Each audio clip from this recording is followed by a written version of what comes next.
Good morning, everyone. Welcome to KVM Forum. So it's the first lecture here, if you call it lecture.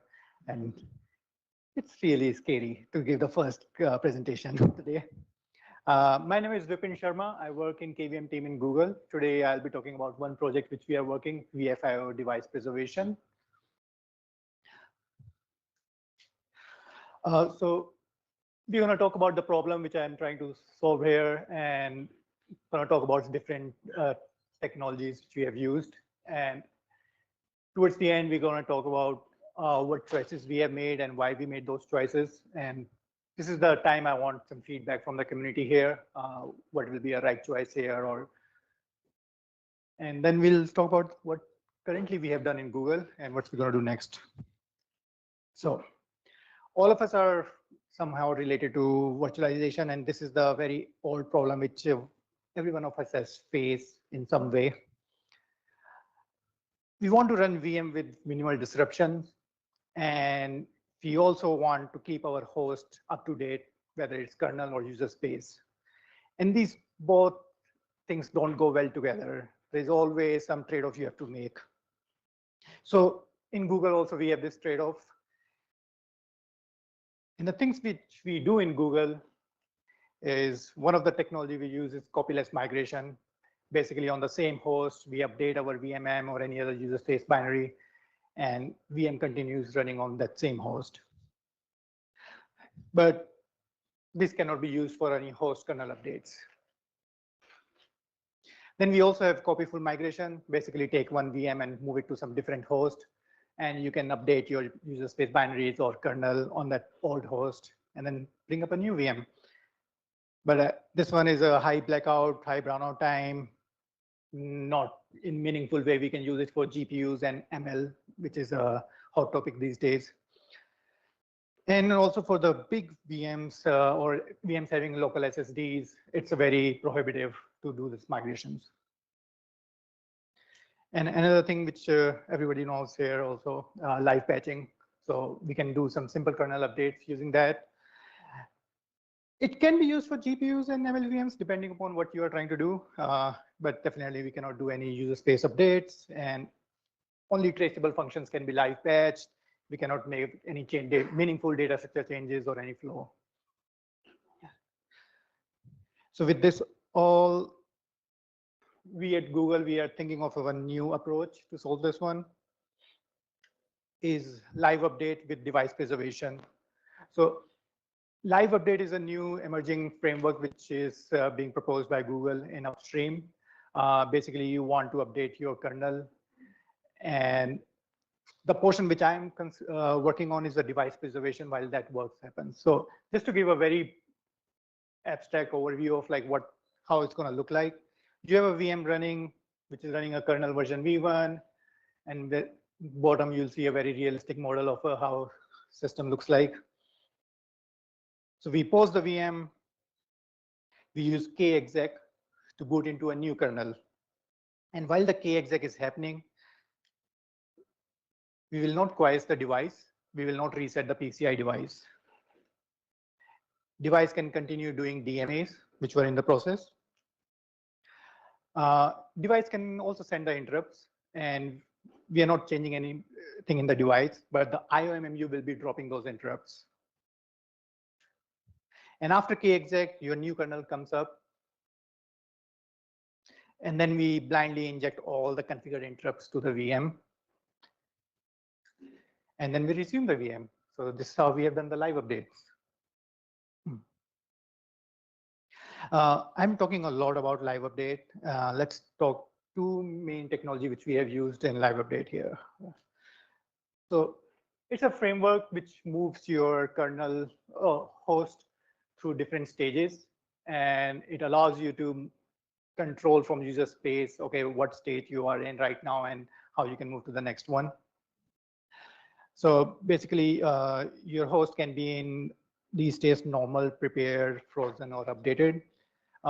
User space, there's a character device /dev live update, which has some ioctls, and you can tell it to, okay, move the system into a prepared state. And all the subsystems which have registered with live update orchestrator, for example, PCI, IOMMU, VFIO, they will receive the callbacks. Like right now, prepare stage is happening. And in those stages, the subsystem will do some work. Once they are done and every subsystem is successful, user space can check, okay, host is in now prepared state. So the next step they can take is like freeze. After freeze, host moves into a frozen state. This is just a last effort just to tell any subsystem, if you want to do some work, this is the time before we start Kexec. But expectation is most of the work should have been done in prepared state. Then Kexec is done, host comes up in an updated state, and any subsystem which they want to get any data from live update orchestrator or in KHO, which we'll show in the next slide, they can do their reinitialization and restoration, and we move to the normal state. This is a very big abstract overview of live updates. And Pasha, who's my colleague in Google, he has sent out a RFC patches upstream. So there's a conversation going on there for that. KHO, it's a new technology which is merged in 6.16 kernel. Basically, if you want to hand over any memory from prior to Kexec to after to Kexec to your new kernel, you'll use KHO. So subsystems, they take the folios, they write their data in those folios, and they call this KHO preserve folio, which preserves those pages so that when your next kernel boots up, those pages are not allocated for anything else in the kernel. And subsystems give this address of that folio to a live update orchestrator. And after Kexec, the subsystems will ask live update orchestrator, hey, what was that pointer which I gave you? Once they get it, they call KHO to restore this folio. And that's how they get their data back. All right, moving to device preservation. So we have done this thing with VFIO PCI devices. Our implementation right now is on VFIO container model version. Because that's what our stack in Google is using. But we have plans to add support for VFIO CDEV. What we have done is we have created a new, added a new flag in VFIO device feature IOCTL, which VMM can tell VFIO which device it wants to preserve. Once VMM tells the VFIO this device should be preserved, and host goes through live update, VFIO will make sure that device stays working. There's no reset or no disturbance to that device. And to do that one, there are places in the code where we made the changes. For example, if you open a file descriptor of VFIO device file descriptor, by default, VFIO resets the device. So we don't want to do that. So we added the code, check if this device is being preserved, skip that part. When your host gets rebooted, PCI subsystem has a portion where it disables DMA on all the devices. That's where we are also checking, okay, if something is getting preserved, don't disable the DMA. We want it to be continued. And we use KHO for serializing some VFIO state. Here, two big ones are virtual config space, which VFIO creates, and PCI saved state, which is VFIO preserves when it gets open the file descriptor for the first time. And since these cannot be reconstructed again, so we are just saving them. And after KHO, we take that and use that for creation, restoration of the device. Let's see how it maps one-to-one with the live update states. So our host starts in the normal state. VFIO, when a VMM asks for a device file descriptor, VFIO opens the device, give it back to the user space, resets the device. And VMM then, using the IOCTL, which I showed before, tells, okay, preserve this device. Once we have told that thing and user space decides, okay, I want to do live update now, we get live update prepare callback. The way we have implemented is PCI subsystem is registering with live update orchestrator, and it checks all the devices in its control and it calls prepare callback for each driver which has support for live update. So we added live update support in VFIO PCI driver, and PCI will call prepare callback on that on VFIO for that particular device which have been marked preserved. In that case, we serialize the device data, and once that is successful, we do not allow any other changes to the device from the user space. For example, if a user space tells for resetting the device, we disallow. If it tells for changing the power state of the device, we disallow for that. So all those things. Host goes through Kexec and reboot, and during this time, DMA interrupts can continue working. After reboot, when the host is booting, PCI binds the device back to the original driver. And in this case, for a VFIO device, it will be VFIO PCI driver. And in the probe portion, we are calling LUO to get us the data which we have preserved for the device. And as you know, in a VFIO case, device initialization happens in two parts. One is when probing, another is when user space is actually opening a file descriptor. So at the probing level, we are just fetching data from KHO. And once the VMM tries to open the device, that's when do actual restoration. And the actual restoration is just we skip all the changes which can change any hardware state of the device. And whereas a software state, we let it construct automatically with the default flow, or we use the save data which we have preserved before Kexec. And then user space we call the live update orchestrator finish, and that's where we verify if all the devices which have been preserved have been reclaimed by the user space, and we free the KHO data there. So host moves into a normal state, and after this, device is fully operational in terms of what ioctls can user space use on those devices. They can write to any PCI space and keep working on this way. One of the interesting things which we faced was what to do about the interrupts. When we started working on this one, we were thinking about, okay, let's not touch the device. Whatever the device state is in before going to Kexec, keep it in the same way. So to make that work, what we have done is device can continue to send interrupts because we haven't changed anything in the device MSIX or MSI capability register. But at IOMMU, we are not letting it send any interrupts further. So device sends it to the IOMMU. IOMMU is just like, okay, good job, done. And after the booting, when the system has been restored, the expectation is VMM will configure the device in the same way as it was in the beginning. And that's where we get all the same interrupts again. In IOMMU preservation, we also preserved all the IRTEs related to the device. And that's where the same IRTs get used again for the device. And we inject all these spurious interrupts in the device. And once the device resumes, it will see, oh, there are so many interrupts.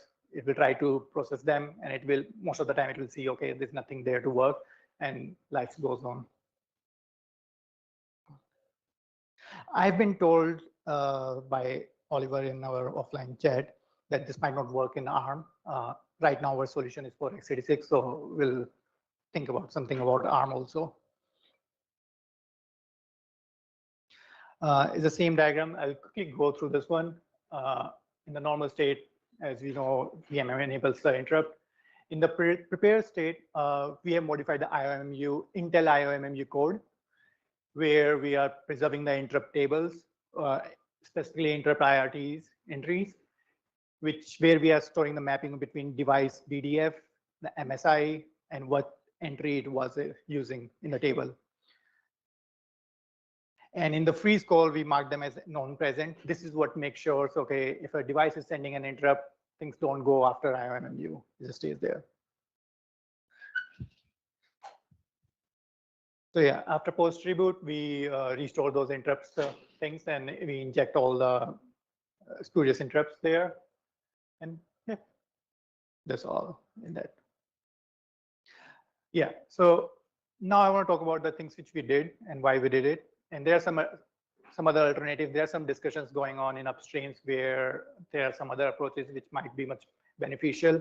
So this is the time I want like any feedback from the community here, what they feel we can do better. We created a new ioctl in the VFIO device space. The way we have created is, since it's a VFIO PCI device feature ioctl, it can be used for VFIO CDEV and VFIO container group down the line. And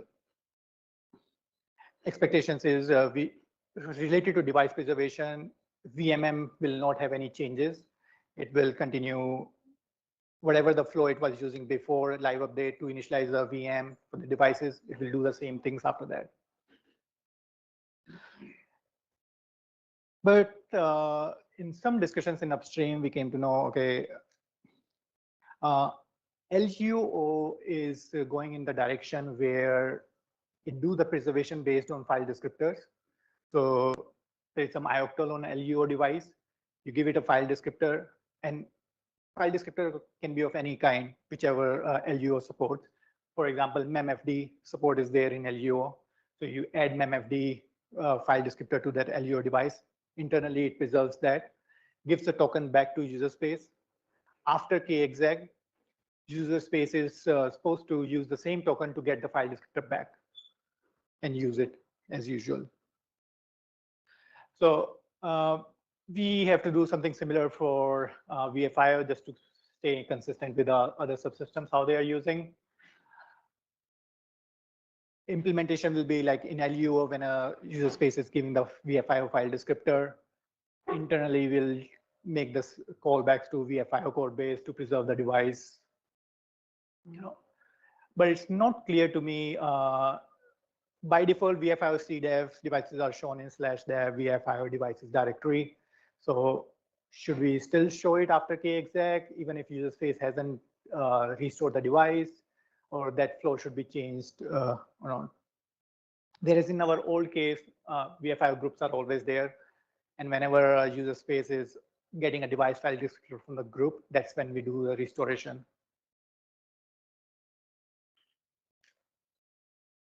Interrupt preservation, the things which we did was, our philosophy was initially do not touch the device. And the reason for this one is we were just being extra cautious about what if any device misbehaves when you disable its interrupt while it's working. And another reason is like in future, if we want to add support for posted interrupts, the changes which we have done in IOMMU will be useful again. Basically, we'll preserve the posted interrupt descriptors. IOMMU will continue to write to those posted interrupt descriptors. And when the KVM is restored, it will read from those, and that's how it will know, okay, there's some interrupt happened. For the record, we haven't implemented for posted interrupt descriptors internally. Right now, we are just, we're gonna see if we need, there is any performance requirement to add support for posted interrupt descriptors. So alternative one, which most likely the direction it's going in upstream conversation, is unconditionally disable interrupts on all the devices. And Jason was talking about it, and he was saying like, unless and until we find a device which cannot work with interrupt disable, we should not do all this fancy work, which is a fair point. And so basically, before going into kexec, disable all the interrupts on the device. And after kexec, VMM will set the interrupts again in the same way, and will inject the interrupts spuriously. Another alternative can be, if you want to be more precise, PCI configuration specs says each device in their capability, they have a masking register. So we can mask the configured interrupts. And if the device fires any of the interrupt, pending register will have corresponding bit set, and we can read that one after kexec to inject only those interrupts in the VM.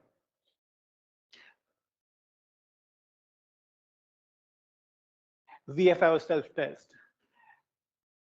Very recently, we have upstream VFIO self-test in kernel.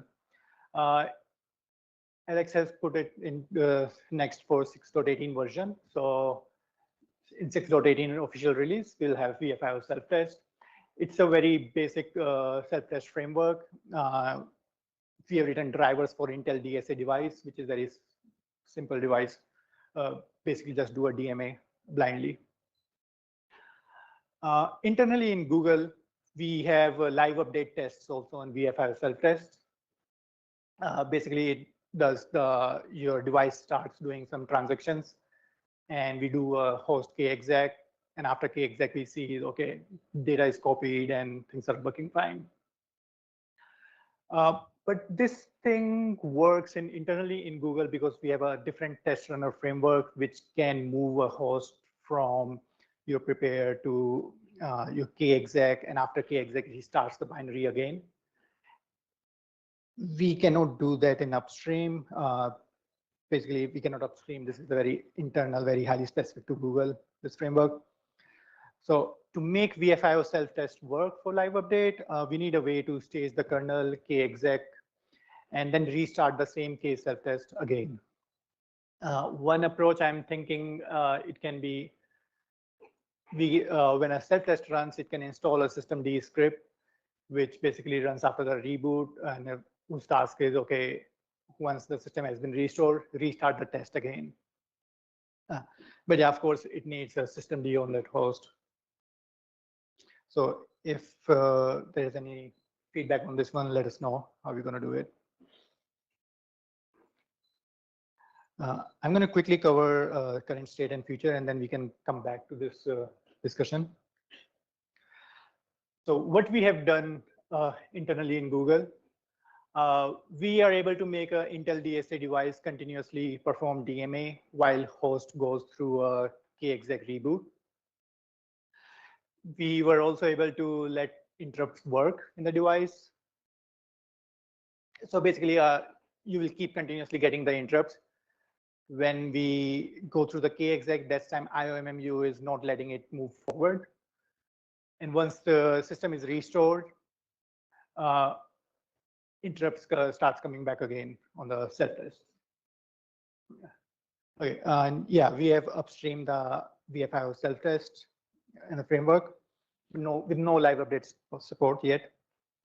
For PCI subsystem support for live update orchestrator, we have also sent an RFC. There's a very lively discussion happening there. Next steps, what we're going to do is add support for VFIO CDEV and IOMMU because I think that's where upstream is. So once we add that, we'll send a very minimal basic RFC to the upstream for VFIO device preservation. And also we have to integrate with what LUO recommendation is, just to preserve using the file descriptors. And with that, I think I'm done with my slide. Yep, thanks.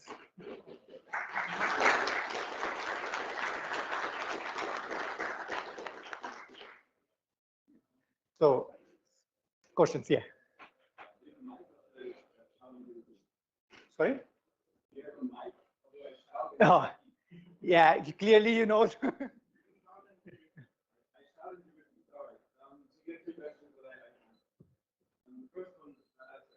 I had it. The first one is you're asking about the interrupts, the YFC interrupt, the data interrupt, and the people running and so on. Yeah. This is to be on why I locate it. So the page open anywhere came out of a protocol to see if we could execute an include hypervisor during this execute.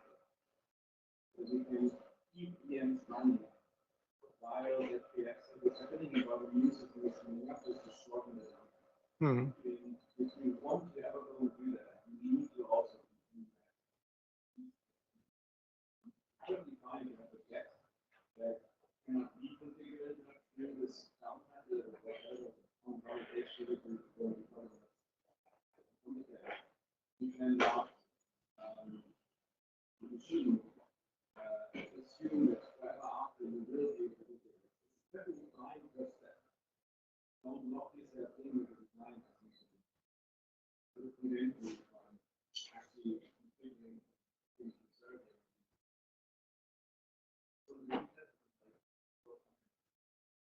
Sorry, can be a little louder. Oh, okay.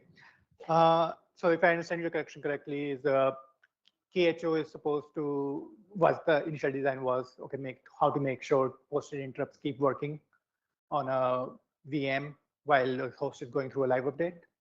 Is that right? The idea was how do I update it? Was one of the outlaws to continue running VCPUs. Continue running vCPUs. Yeah, so in Google, so the question is, one of the prototype ideas for KHO was to continue running vCPUs while going through live update, Kexec. Yeah, so in Google, we are not doing that work. Right now, our first stage is while going through Kexec, vCPUs will not be running, they are paused.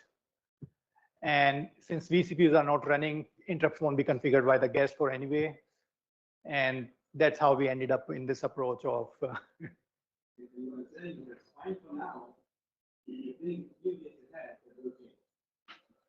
a few years down the line, we want to have posted interrupts working in there. Yeah. For the usual approach, even disabling interrupts is actually okay. At least experience, 8 years of experience says that you don't find one device that doesn't digest that. Okay. You don't want to. Mm-hmm. Yes.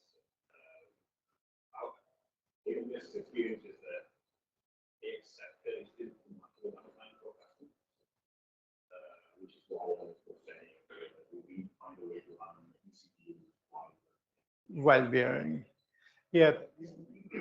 The other thing we found is Windows will crash sometimes if we inject all the interrupts.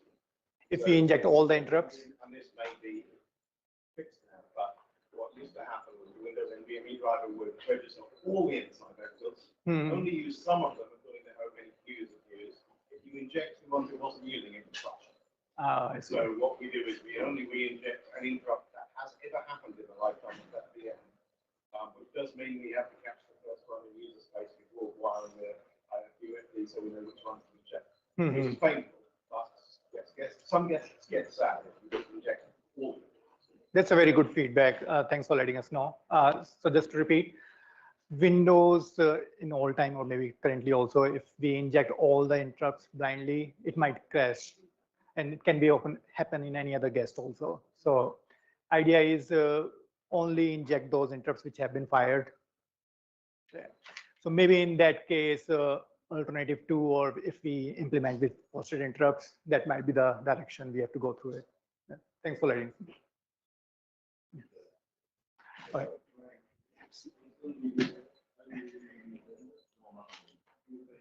Okay. Sorry, we are out. I'm being told we are out of time. If you have any questions, you can discuss privately. Thank you. Yeah. Thank you.